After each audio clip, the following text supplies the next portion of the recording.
So here we have the Mini 3-door hatchback on a 64 plate. I'm going to start off by showing you inside the boot, and then we'll hop in and run through some controls on the inside of the car from there. As we approach the back of the car, you can see we have plenty of boot space along with that 60/40 split folding rear seat, should you wish to increase this space even further. Okay, now that we're inside the car, we're going to start with the dials. On the left-hand side, we have the rev counter, we have the speedometer in the middle, and the fuel gauge over on the right-hand side. Also in the middle, you can see the total miles of the car. They're 28,299. If you press the button on the end of the indicator stalk, you'll get various bits of trip computer and fuel economy information. You can also have the digital readout for the speedometer that you see being displayed now. We back out to the steering wheel. We have cruise control and speed limiter, and then stereo and phone controls over on this side.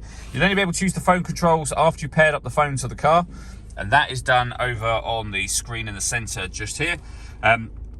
You've got a few options down here, but if you go to the main menu, use this dial, you can highlight any of these, including your telephone, push the dial in, and then follow the instructions on the screen from there. We're going to go back to the main menu. When it comes to radio, we have DAB, FM and AM radio, as you can see.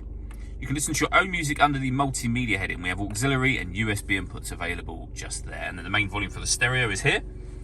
Working our way down, we have dual zone climate control. So you can adjust the passenger temperature, the driver temperature, you can increase and decrease the fan speed, you can determine what direction you'd like the air to be distributed in, and then that button will turn your air conditioning on.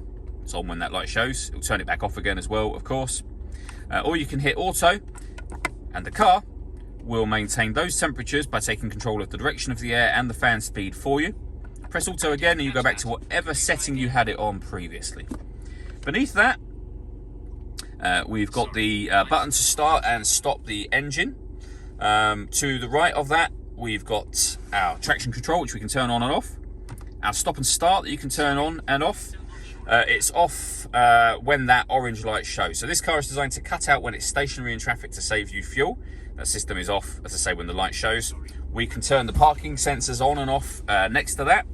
Underneath that, we have a 12-volt charging socket, your auxiliary and USB inputs, the 6-speed manual gearbox, and then the buttons down the bottom here that will enable you to change the driving setup of the car from sport to green, and then Mini's mid mode, which is your everyday driving setup. All that leaves me to say is thank you for taking the time to watch this video. If you'd like to come see the car in person and have a test drive, please feel free to call either of our MJA sites. We'd love to hear from you soon.